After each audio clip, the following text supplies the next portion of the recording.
My name is Brandon Fuentes. I am 21 and I am with Mother Cabrini community, and I'm from the area of Chicago. So at the moment I do not work.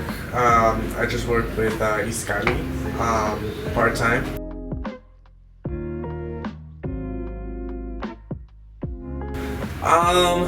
My lifestyle before my conversion was more of like sporty.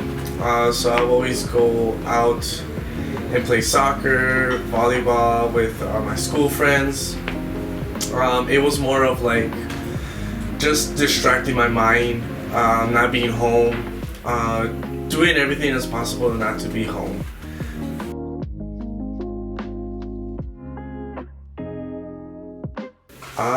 My turning point of my life was maybe around 2017. That's when a lot of things started going downhill for me. 2017, a lot of my family members died. One of my cousins, close cousins from El Salvador, was shot by La Mara, which is a gang that was very, very strong and powerful over there during this time. When I heard about this, it hit me really hard because I haven't seen him for a while. So it really hit home. And since then, everything just started kind of like trickling down. I fell into depression, anxiety because of school. I was told by my counselors that if I didn't start going to class, started picking up the slack that I had, that I could potentially even fail high school.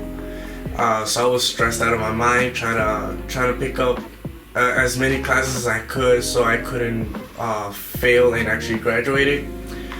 And then from there, when I was living with my sister, it was hard because even though she did everything she could to help me out, it wasn't the same like being with my parents at home. When I was 14, my parents actually kicked me out, so I had nowhere to go but to call my older sister. But it's not the same, being with your parents and your sister. Even though my sister did everything she could, she wasn't financially, stable herself as well to support the both of us.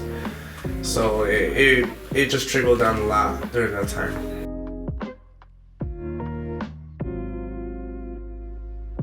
So the first time was when I was super young.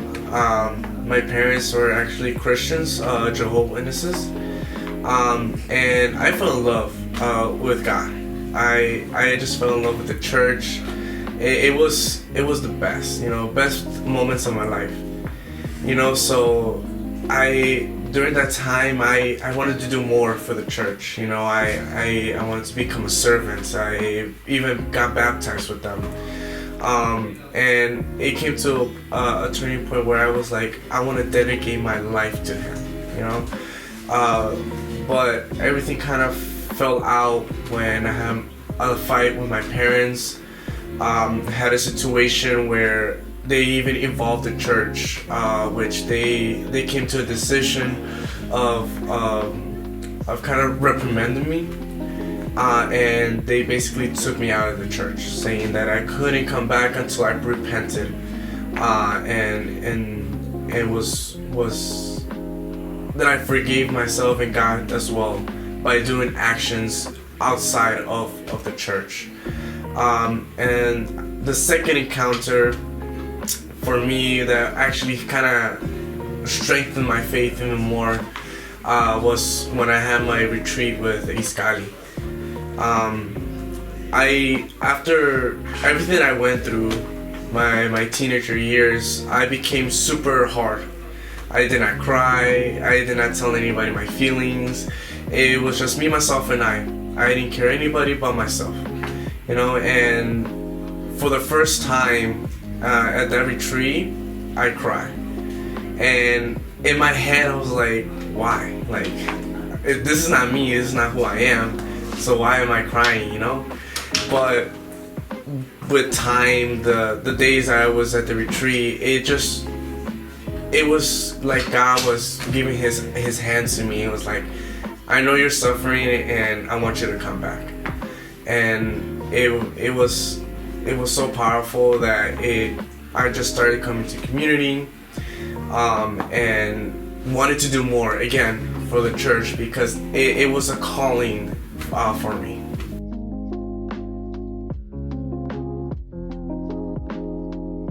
Some of the challenges I overcome right now are mainly just within myself. I struggle a lot in my self-confidence, I doubt myself a lot. I question, if I'm really loved, because I've always been alone. So I doubt myself a lot within those aspects. But what I try to do is not think of my insecurities or of my defects.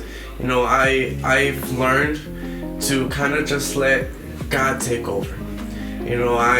When I feel like I can't do anything anymore, I just sit down and I pray, and I'm like, this is kind of you showing me, God, that I'm human, and without you I can't do nothing.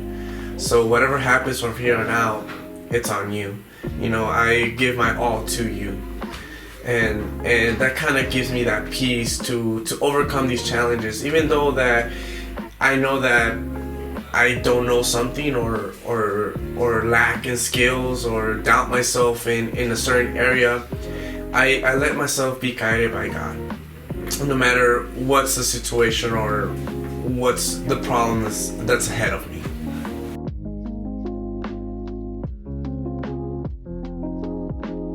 It has impacted me a lot because I've now became closer again to God. And for so long, I was angry with God.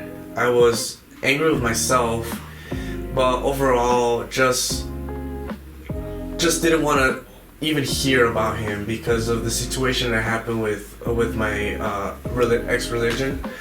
And it was painful because how can God just throw you out when you are not perfect? And in the Bible He says that He will forgive us. So how can He just throw you out like you're nothing? It didn't make sense to me during that time. So I was just so angry, so full of rage, and I didn't want to hear Him. But I've just been able to get closer to Him again, to be able to rely on Him again. I can finally talk to Him whenever I feel down, thank Him when I have the things that I need, and sometimes even the things that I want. There's some times where I'm just like, wow, I didn't need this, but I know You provided it for me, because I know You love me. And it has affected a lot of my relationships because I've left behind a lot of my school friends. A lot of them were arrogant, just like I was. A lot of them were angry. They were full of ego, and that kind of rubbed off me. And I lost a lot of friendships, a lot of good people because of that. But I've been able to find a new set of friends, people that I can rely on, that I can trust, that I know that love me, and especially to know that I have their support in my path in the faith.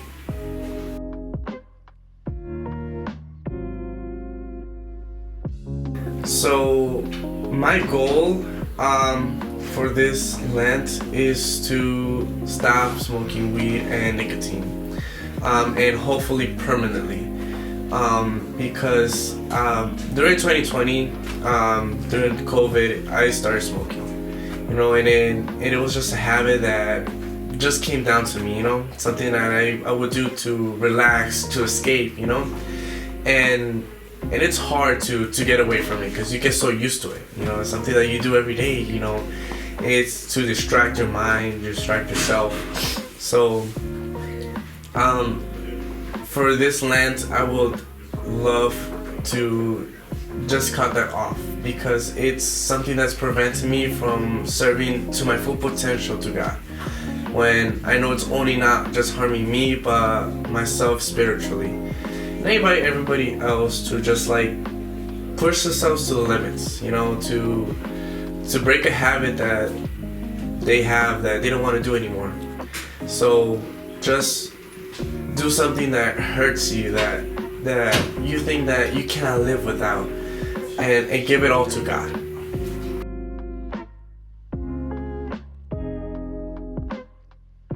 Well, if they're starting their journey or going through a similar journey as I am, that they feel alone, that God is not there for them, I want to only tell you that just keep on going. Believe in God. It's hard at the beginning, especially because if you've been by yourself for so long, you can't trust nobody else but yourself. But once you start growing that faith, getting back, having that relationship back with God, and just putting your weight on Him, you'll see so many blessings. You'll see so many friendships. You'll see how God really is there for you, no matter the problems, the tribulations that you're going through. And just believe that you do have people around you that want to see you succeed, and God will do that for you.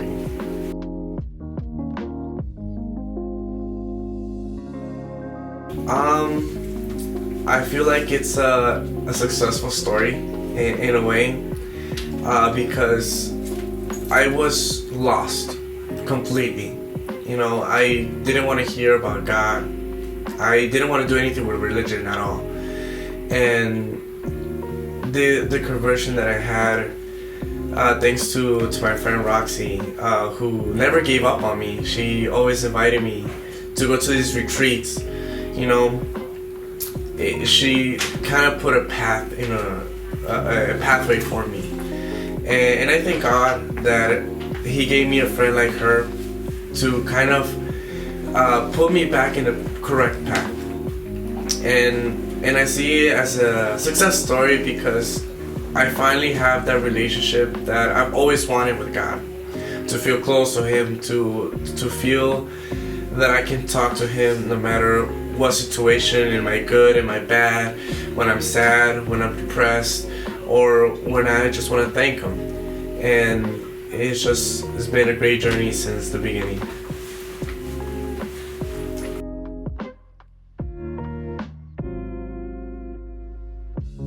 If you feel scared into jumping back into the faith, into finding your pathway to God, don't be. It's the best jump that you'll ever do in your life. Honestly, you will see the blessings, you'll feel the love from God, and from now to the end, you will have those blessings that you desire and even more.